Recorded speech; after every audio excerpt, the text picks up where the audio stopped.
لازم تعرف انه باريس سان جيرمان اليوم قدم مباراة عالمية بمعنى الكلمة. انا هي صدقا هو لعب ضد مانشستر سيتي.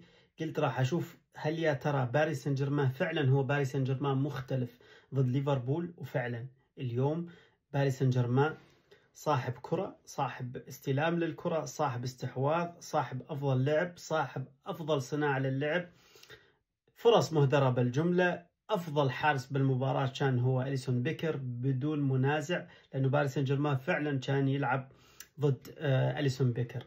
لازم تعرف أيضا أنه اللي فات بأول لمسة إليوت سجل جول.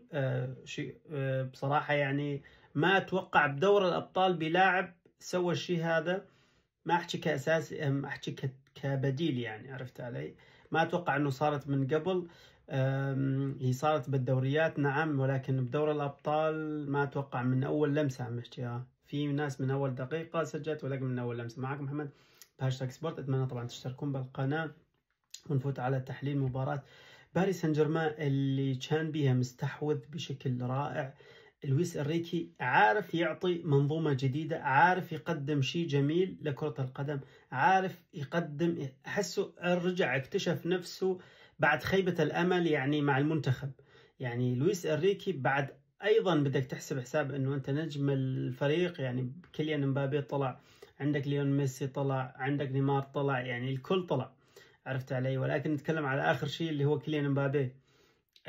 قدم معاهم شيء رائع، شيء جميل. يعني بدون كيليان مبابي انت قاعد تلعب مباراة بدون نجم اول. ولو انه عثمان ديمبلي متألق بالفترة الماضية، ولكن عم تشوف انت اليوم باريس سان جيرمان كفريق كنادي.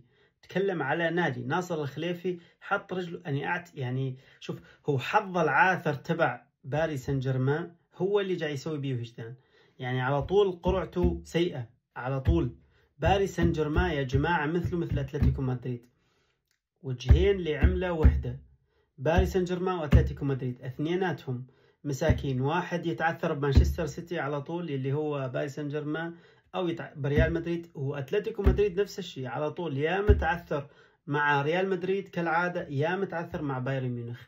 يعني سبحان الله، اتلتيكو مدريد وباريس سان جيرمان وجهين لعملة مختلفة. وجه يعني ابدا، يعني عملة واحدة ولكن بوجهين. غير هيك لا تحكيني. يعني اللي ضيع المباراة برأيي الشخصي يعني هو تسرع شوي كان من باريس سان جيرمان شوي، عرفت علي. ولا اذا كنت تلاحظ على فكرة، انا كنت ما احس انه غير ماركينيوس وشوي نونو مندش يعني